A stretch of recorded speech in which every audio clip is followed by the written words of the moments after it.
Bismillahirrahmanirrahim. Assalamualaikum warahmatullahi wabarakatuh.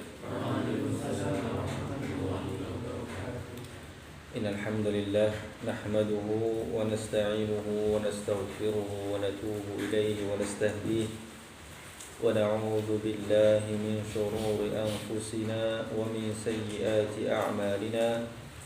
Man yahdihillahu fala mudilla lahu wa man yudlil fala hadiya lahu.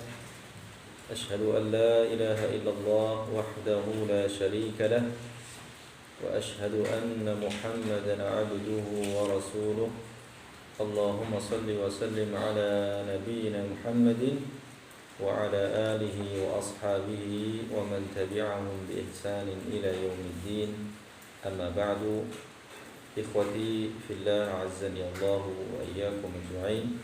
Alhamdulillah pada sore atau malam hari ini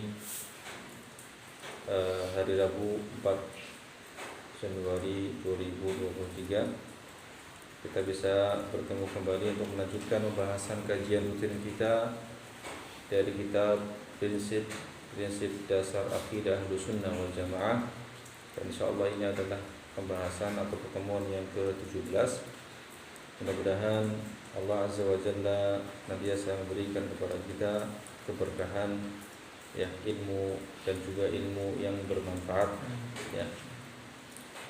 Dan tentunya dengan ini kita bisa ya melaksanakan kewajiban kita ya sebagai seorang muslim, yaitu senantiasa menuntut ilmu ya. Dan ini merupakan keutamaan yang sangat besar ya. Dan salah satu golongan ya atau kelompok yang terhindar dari laknat Allah Subhanahu wa taala, karena dunia itu terlaknat ya, seluruhnya kecuali beberapa kelompok atau ya 3 kelompok ya. Di antaranya adalah ya orang yang belajar atau menuntut ilmu ya, al-muallim dan al-muta'allim ya. Dan juga bahwasanya menuntut ilmu ini merupakan wasilah atau sebab ya Allah Azza wa Jalla berikan kepada kita kemudahan ya menuju surganya. Ini yang termahal ya. Ini sesuatu yang paling mahal daripada ya fadilah atau keutamaan daripada hadir atau duduk di majlis ilmu. Assalamualaikum. Ya, man salaka tariqan yaltamisu fihi ilman sahhalallahu lahu bihi tariqan ila jannah. Ya, ini ya. Siapa yang menempuh ya di dunia ini jalan menuntut ilmu, maka dengannya Allah Azza wa Jalla akan mudahkan baginya jalan menuju surga. Cita-cita seorang muslim, cita-cita seorang mukmin adalah untuk menggapai surga Allah Subhanahu wa taala. Ya. Kembali ke kampung halaman kita. Kembali ke asal tempat nenek moyang kita, yaitu Nabi Adam alaihi salam. Ya. Maka tidak ada jalan ya untuk masuk dalam surga Allah tabaraka wa taala kecuali dengan mengikuti jalan Rasulullah sallallahu alaihi wasallam. Ya. Dan bagaimana kita bisa mengikuti jalan Rasulullah sallallahu alaihi wasallam? Yaitu dengan thalabul ilmi. Ya. Dengan thalabul ilmi, maka kita akan tahu mana jalannya Rasul dan mana yang bukan jalannya Rasul. Ya. Ini yang perlu kita terus renungkan di dalam kita duduk di majelis ilmu. Kita sama-sama belajar. Ya, kita sama-sama penuntut ilmu, talibul ilmu. Ya. Tidak ada bedanya ya. Kita sama-sama seorang penuntut ilmu ya. Nah, ikhwah fillah azani Allah wa iyyakum. Pada pertemuan yang terakhir kita sudah sampai pada poin yang ke-55. Ya, poin yang ke-55 yaitu hukum sihir dan tukang sihir. Ya. Hukum sihir dan tukang sihir. Ini perkara yang masih banyak terjadi di tengah-tengah masyarakat kita. Ya, sihir. ya, dan tukang sihir. Ya. Apalagi di negara kita tidak memberlakukan hukum ya penggal ya, kepada tukang sihir ya. Dan bahkan cenderung ya itu dijadikan sebagai hiburan atau entertainment ya. Padahal dalam Islam perkara ini adalah perkara yang sangat besar ya. Perkara sihir dan tukang sihir ini perkara yang sangat besar yang bisa merusak ya hubungan keharmonisan ya sama manusia ya, sama muslim, dan berbagai macam kerusakan yang lainnya ya. Makanya pantas dalam Islam itu hukum ya tukang sihir adalah dipenggal ya, tanpa dimintai taubat. Berbeda dengan orang murtad ya. Orang yang murtad atau kafir ini ketika sebelum diberlakukan kepadanya hukum penggal ya atau bunuh karena dia murtad, itu dimintai taubat terlebih dahulu, yustadab selama 3 hari. Adapun tukang sihir tidak ya. Ya. Ini menunjukkan betapa ya besarnya perkara sihir ya. Dan dia memasuki urutan yang kedua dari dosa-dosa besar ya, setelah kufur, setelah syirik ya, asyirku was-sihr ya. Karena hakikatnya ya sihir ini adalah kufuran ya. Sihir adalah kufuran. Para pelakunya ya untuk menggapai ilmu sihir ya, termasuk juga perdukunan ya, ini mereka diharuskan melakukan hal-hal ya yang bersifat pelanggaran syariat ya. Semakin besar pelanggaran syariatnya, yaitu semakin kufur, semakin syirik, maka semakin besar ya janji bantuan syaitan kepada mereka ya. Nah, kemudian juga yang berkaitan dengan sihir adalah dukun, masalah dukun, ya, peramal, paranormal, dan orang pintar. Ya. Kalau dalam bahasa Arabnya disebut dengan ya kahin, ya, ini dukun. Kemudian arraf, ya, arraf, peramal. Ya. Berbagai macam nama, tapi hakikatnya sama. Ya, dukun, peramal, paranormal, dan orang pintar. Ya, karena yang menjadi ibrah, ya. Al-ibratu bil haqiqah la bil asma. Yang menjadi tolak ukur adalah hakikatnya, bukan nama. Ya, dan mereka memiliki hal atau kesamaan, yaitu mengklaim ilmu ghaib. Ya, mengklaim ilmu ghaib. Ya, dukun, peramal, paranormal, dan orang pintar. Ya, dalam tanda kutip, ya. Orang pintar dalam tanda kutip. Ahlu sunnah wal jamaah tidak percaya kepada dukun, peramal, paranormal, dan orang pintar. Ya, ini ajaran Islam, ya. Ajaran Islam, ya. Masih banyak di tengah-tengah masyarakat kita, ya, menjadikan ya jasa dukun, ya, paranormal, ya, peramal, dan orang pintar dan semacamnya, ya, sebagai sebab ya, atau wasilah yang mereka tempuh untuk mendapatkan apa yang mereka inginkan. Ya. Padahal dalam agama kita yang mulia, ya, dalam Islam itu tidak membebaskan ya kita untuk berlaku atau menempuh sebab sekehendak kita. Di sana ada aturan.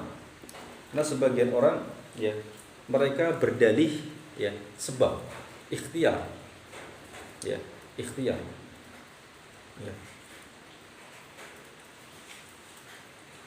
Bos atau pejabat yang ingin kelanggengan jabatannya, atau bos yang ingin terlihat berwibawa di hadapan karyawannya, ya, seorang bawahan yang ingin naik, ya, jabatannya, ya, seorang pemuda yang menginginkan, ya, wanita idamannya, ya, seorang perempuan yang mengharapkan keturunan dari pernikahannya, ya. Bahkan anak sekolah yang menginginkan kelulusan dalam ujiannya. Banyak di antara mereka ya tergopoh-gopoh datang mengetuk pintu dukun, ya, tukang sihir, paranormal. Dan sekali lagi mereka melakukannya dengan dalih apa? Ikhtiar. Ya, padahal 14 abad yang lalu ya Rasulullah Shallallahu Alaihi Wasallam telah memberikan peringatan yang tegas. Ya. Dalam hadis Rasulullah Shallallahu Alaihi Wasallam bersabda, "Man ata arrafan fasalahu an syai, lam tuqbal lahu salatun arba'ina lailah." Siapa yang mendatangi ya peramal ya, kemudian dia bertanya tentang sesuatu, maka tidak diterima darinya salat selama 40 malam. Bahkan lebih tegas lagi Rasulullah Shallallahu Alaihi Wasallam mengatakan, "Man ata arrafan aw kahinan fasaddaqahu bima yaqul faqad kafara bima unzila ala Muhammadin sallallahu alaihi wasallam." Ya, barang siapa mendatangi seorang peramal atau orang pintar ya, atau dukun, kemudian membenarkan apa yang dikatakannya, maka orang itu telah kafir terhadap apa yang diturunkan kepada Nabi Muhammad sallallahu alaihi wasallam. Ya. Tidak dijelaskan dalam kitab Mutiara Faidah, kitab Tauhid karya Al-Ustaz Abu Isa, ya. Dijelaskan hukum secara umum mendatangi dukun, ya, adalah kufur asghar. Kufur apa? Asghar. Ya. Kecuali kalau dia meyakini dukun itu mengetahui perkara gaib secara mutlak. Seperti halnya Allah Subhanahu wa taala. Ya. Nah, dia mengklaim ilmu gaib, ya. Mereka mengklaim ilmu gaib, ya. Tapi orang yang datang kepadanya, ya, ya, mungkin sedikit atau mungkin bahkan tidak ada yang mengklaim bahwasanya si dukun itu mengetahui segala-galanya. Ya. Ada nggak? Nggak ada. Ya. Saya kira nggak ada. Ya. Si orang yang datang kepada dukun itu hanya mengetahui bahwa si dukun ini mengetahui sedikit, ya, daripada ilmu gaib. Ya. Kalau dia meyakini bahwasanya si dukun itu si dukun itu mengetahui perkara gaib secara mutlak, maka ini masuk dalam kufur akbar. Ya. Nah,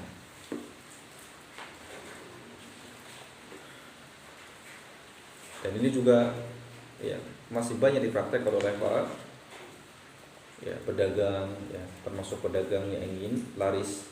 Ya.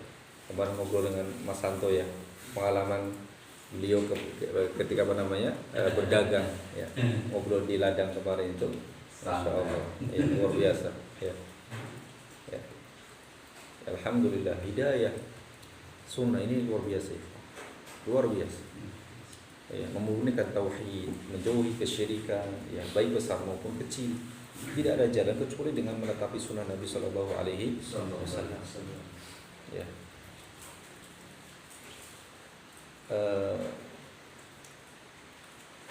Karena dalam kaidah di agama kita itu tidaklah ya dikatakan ibadah, tidaklah dikatakan ya ibadah ya ketika masih bercampur dengan kesyirikan. Ya. Ya. Atau tidak dikatakan tauhid jika kita tidak meninggalkan apa? Kesyirikan. Tapi kita ketahui bahwasanya syirik ada dua macam, syirik besar dan syirik kecil. Ya, syirik besar ya menghilangkan ya seluruh keimanan, adapun syirik kecil maka ya mengurangi kesempurnaan tauhid. Ya, mengurangi kesempurnaan tauhid. Tapi meskipun syirik kecil atau kufur kecil, tapi dia lebih besar daripada dosa besar yang berupa maksiat. Ini masalahnya. Ya. Jadi kita tidak melihat kecilnya, tidak melihat apa kecilnya, tapi dia lebih besar dosanya daripada dosa maksiat, dosa besar. Ya, ini yang mengerikannya di situ. Ya. Sallallahu alaihi wasallam. Baik. Kemudian poin yang ke-57 tentang nusrah. Nusrah ini mengobati sihir dengan sihir. Ini juga banyak terjadi di tengah-tengah masyarakat kita, sehingga orang yang terkena sihir bukannya sembuh, malah makin parah. Kenapa? Karena jin yang masuk lebih kuat gitu. Ya. Jadi perang di situ. Ya, kalau mengobati sihir dengan apa? Dengan sihir. Ya. Perang di situ, jin yang lemah yang ada dalam tubuhnya keluar digantikan sama yang lebih kuat. Makanya kita dapati ya seperti itu kasusnya. Semakin parah kondisinya. Ya. Mungkin ada saatnya ketika itu dia sembuh sementara. Ya, untuk apa? Untuk menipu. Ya. Untuk mengelabui kita, untuk mengelabui manusia. Ya. Hakikatnya ya kondisinya semakin parah. Ya. Ahlus Sunnah wal Jamaah melarang kaum muslimin melakukan nusrah. Nusrah yaitu menghilangkan sihir dengan sihir juga. Ya. Dalam Islam telah diajarkan ya, dan Nabi kita yang mulia Muhammad SAW telah berikan contoh, dan beliau pun terkena sihir ya. Ya, telah memberikan contoh ya. Tentu ketika beliau terkena sihir ini merupakan pelajaran atau hikmah ya, hikmah yang luar biasa bahwasanya ya beliau pun terkena sihir ya, apalagi kita ya, dan beliau memberikan contoh kepada kita selaku umatnya bagaimana ya mengobati sihir, yaitu dengan ruqyah syariah ya, dengan ruqyah syariah, yaitu doa-doa yang bersumber dari Al-Quran dan Sunnah Nabi Sallallahu Alaihi Wasallam.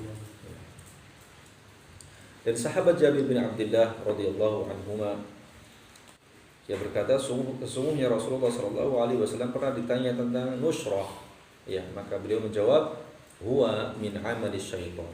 Ya. Nusrah itu mengobati sihir dengan sihir, termasuk perbuatan setan.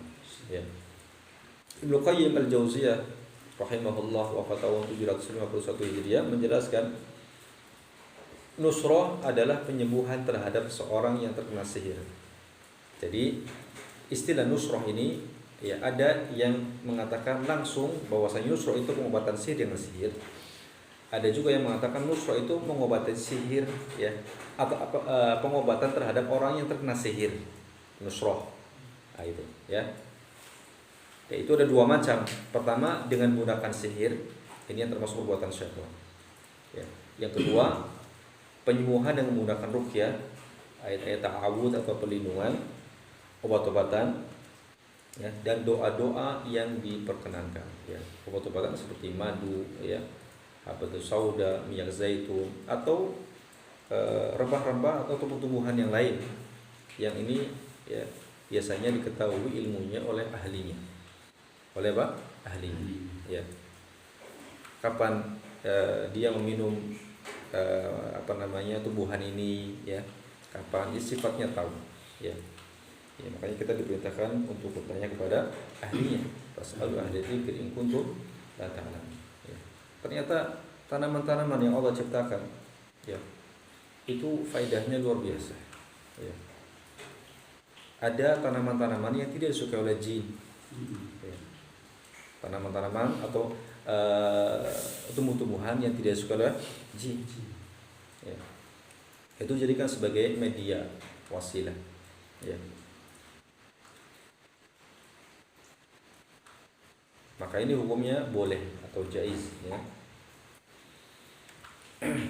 Jadi kita dalam mengambil sebab ya, mengambil sebab kesembuhan ya, ya, atau sebab kesembuhan ataupun yang lainnya ya, itu dengan pengobatan yang disyariatkan ya, seperti madu ya, habatus sauda ya, minyak zaitun.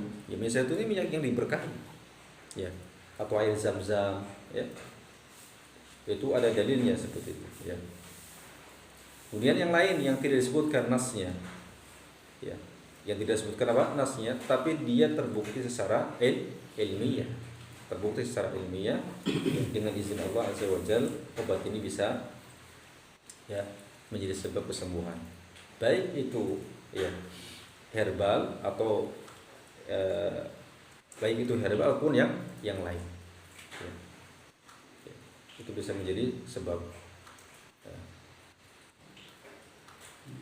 Nah, kemudian langkah-langkah yang ditempuh oleh orang yang terkena sihir atau guna-guna, santet dan lainnya, hendaklah ia berobat dengan pengobatan syar'i dengan cara makan 7 butir kurma ini, termasuk 7 butir kurma ajwa, ya. 7 butir kurma ajwa, ya. Ya. Setiap pagi minum habatus sauda, bekam, nah, juga, ya, bekam, ya. Atau belum ada yang pernah dibekam? Udah pernah semua ya? Ya, belum pernah, Le. Belum pernah. Aduh. Coba Pak Imam. Ya, bekam itu tibbun nabawi, ya. Rasulullah Shallallahu alaihi wasallam mengatakan pengobatan itu ada pada 3. Bekam, ya, kemudian madu, kemudian kain, ya, besi panas. Ya. Subhanallah, itu bekam itu ya luar biasa, ya. Kalau mau nanti sama saya boleh. Bisa. Tapi saya baru praktek dengan istri saya. Ya. Saya pernah. Saya sebelum pulang kampung itu sudah belajar bekam dulu. Di sana ada ahlinya. Kalau kepala saya belum berani. Ya. Dan saya masih pakai apa? Pakai jarum, belum berani pakai sayat. Tapi sebetulnya yang lebih bagus itu sayat ya. Sayat di masa apa? Sayat. Saya pernah lagi coba kompetisi yang udah meninggal sekarang. Iya. Sayat itu ternyata itu yang sunahnya betul, ya, yang sunahnya itu sayat. Dia tidak sebetulnya tidak terlalu dalam. Kemudian ketika selesai juga nggak lama sakitnya, cepat sembuh. Itu sayat. Sama tusukan beda dengan saya. Kalau tusukan itu dia lebih dalam. Lebih apa? Lebih dalam dan rasa sakitnya lebih lama hilang. Gitu. Nah. Tapi yang sayat itu bagi yang sudah apa? Bagi yang sudah ahli, ya sayat. Enggak. Ya. Belum pernah masukin? Belum. Coba. Aku tahu masih Kalau sering, alhamdulillah. Ya. Orang yang mesti jago. Mau punya jago. Kan berbeda kan oke. Nah, ya di Motor bekam ya. Apa tidak? Kemudian juga ruqyah ya. Ruqyah. Ini masalah ruqyah ini ya memang ada perbedaan pandangan ya, dan juga perbedaan para ulama berkaitan dengan meminta diruqyah ya. Meminta apa? Diruqyah. Ya. Tapi memang sepakat ya para ulama bahwasanya ruqyah mandiri itu lebih afdal ya. Jauh lebih memberikan pengaruh ruqyah mandiri. Tapi ya ada sebagian orang yang tidak mampu ya melakukan itu. Maka ketika kita diminta ya oleh saudara kita untuk meruqyah seseorang yang tidak mampu meruqyah atau dia belum paham, maka tidak mengapa ya. Tidak mengapa kita membantunya untuk meruqyah. Kita ajari ya, kita dakwahi ya. Makanya sebagian teman-teman yang terjun dalam dunia ruqyah ini, mereka juga berdakwah di situ, berdakwah ya, memahamkan masyarakat untuk tidak melakukan hal-hal pelanggaran ya, khususnya berkaitan dengan kesyirikan ya. Ya. Meskipun ya sebagian ulama ya tidak membenarkan sebagian metode mereka yang ruqyah masal ya misalnya. Tapi pada kondisi tertentu kita dituntut untuk melakukan itu juga. Pernah kejadian di pesantren Hidayatun Najah itu santriwati ya tiba-tiba kesurupan masal ya. Kalau kita ruqyah satu-satu nggak bisa ya. Maka ketika itu dikumpulkan di masjid, kemudian ya kita bergantian membacakan Al-Quran ya, membacakan ayat Al-Quran ya. Itu asalnya apa? Asalnya itu mainan mainan yang manggil-manggil itu. Yang lagi viral ketika itu, manggil-manggil. Kalau dulu bilangnya kita jelangkung ya, itu ada lagi mainan yang viral ya ketika itu. Intinya sama, ya permainan yang ternyata proses memanggil jin, ya 1-2 orang, ya akhirnya menyebar, ya di situ. Ya. Makanya harus hati-hati kita, ya dengan permainan-permainan seperti itu. Kadang-kadang permainan seperti itu dihembuskan oleh ya mereka, ya mungkin ya para dukung, tukang sihir untuk merusak kaum muslimin. Ya. Saya lupa permainannya namanya apa. Ya. Tahun 2000. Di HP itu kan? Di HP. Bukan di HP. Mereka ada di kelas mainnya. Lagi di kelas. Ya. Ya mungkin mereka sudah tahu bagaimana permainannya, entah dari media, yang jelas mungkin media, kemudian mereka praktekkan ketika di kelas. Ya. Nah.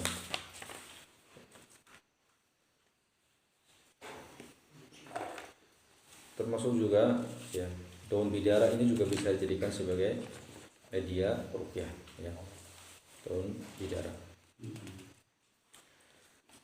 Kemudian berikutnya yang ke-58, ilmu nujum. Ilmu nujum atau astrologi. Ahlussunnah wal Jamaah meyakini bahwa bintang dan benda-benda angkasa lainnya tidak memiliki pengaruh terhadap berbagai peristiwa yang terjadi di bumi. Nah, ilmu nujum ini ada 2 macam, ya. Ilmu nujum ini juga berkaitan dengan ramalan, ya. Karena ramalan itu kan medianya banyak. Ada dengan bintang, ya, termasuk yang rasi bintang itu, ya. Ya, Libra lah. Dulu kita belum paham ya, ya ini bintang apa, kita baca majalah, ya keuangan, ekonomi, ya asmara tak asrama, asmara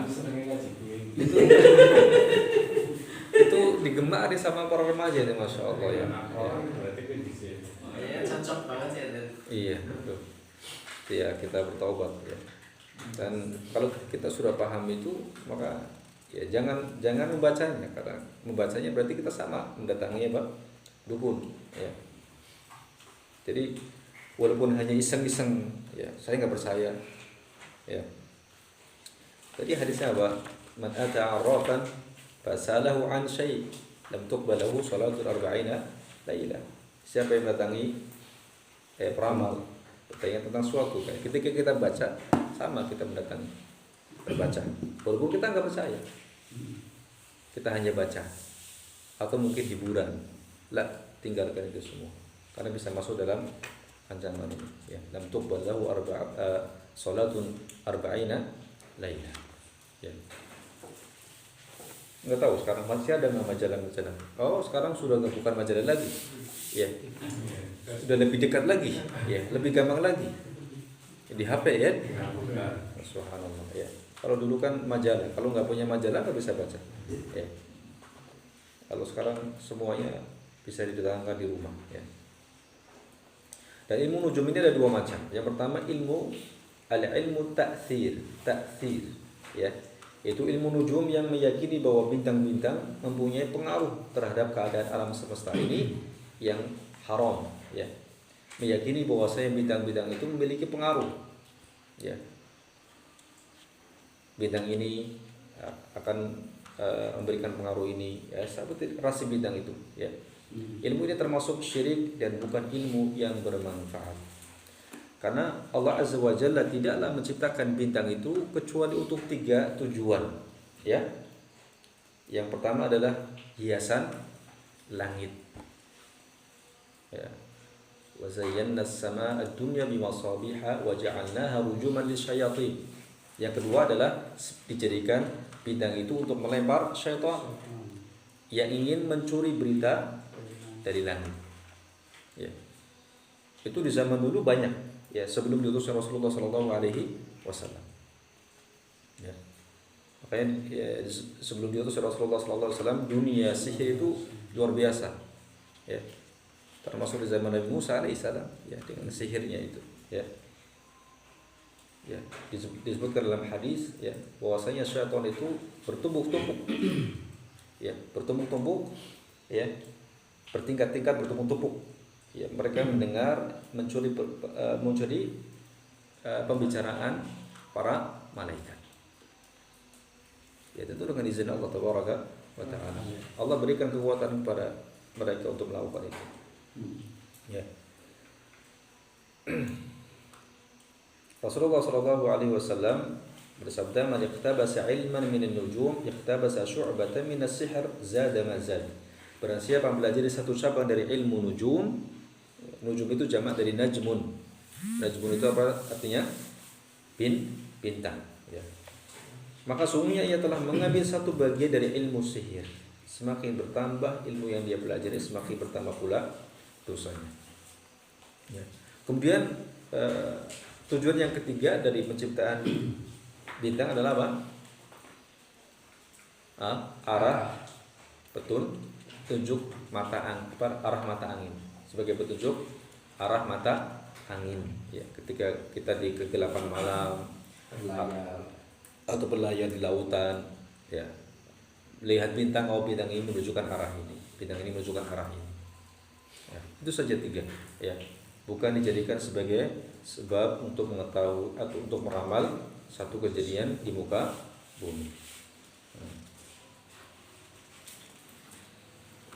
Kemudian ilmu yang kedua dari ilmu nujum adalah ilmu tasyir. Yang pertama ta'thir. Ta'thir artinya pengaruh. Tasyir artinya perjalanan.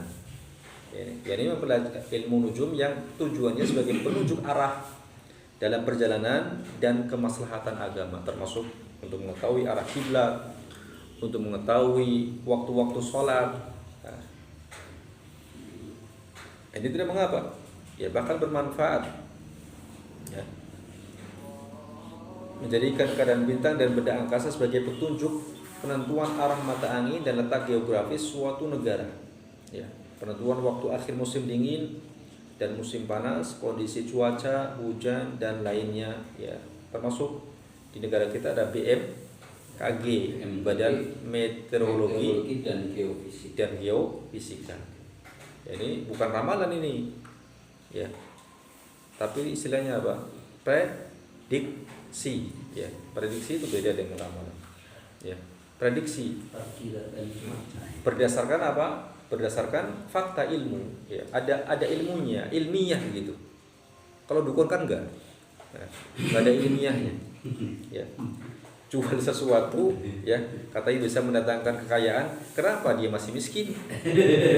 Nah, ini kan kalau bisa mendatangkan kekayaan, pakailah sendiri, gak usah dijual-jual. Ini kalau orang berpikir kan, ya, ya, kenapa gitu? Ya, tapi sebetulnya, ya, banyak yang sudah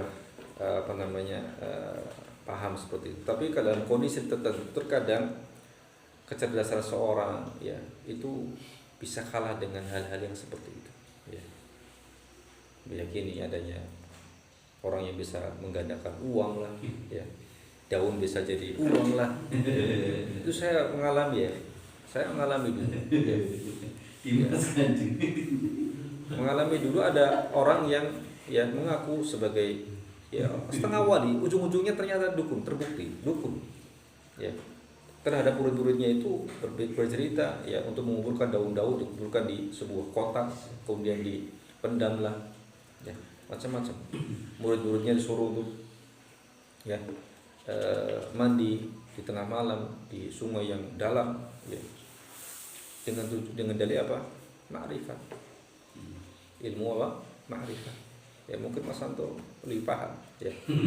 Ya. Mantan, ya. Ya, seperti itu. Subhanallah, betapa sulitnya belajar agama, belajar ma'rifatullah itu.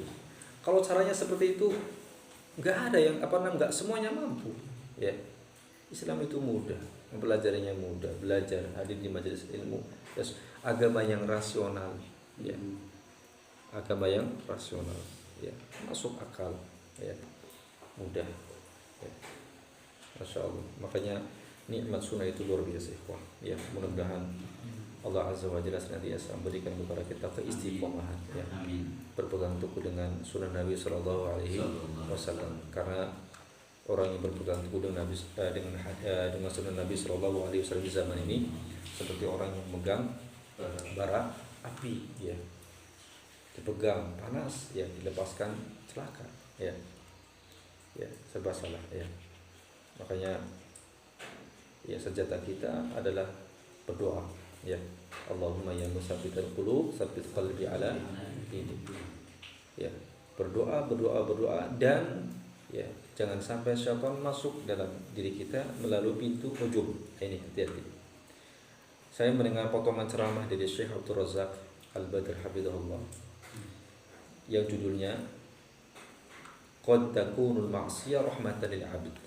Qad takunul ma'siyatu rahmatan lil 'abd. Bisa jadi sebuah maksiat itu adalah rahmat bagi seorang hamba. Ya. Kapan itu?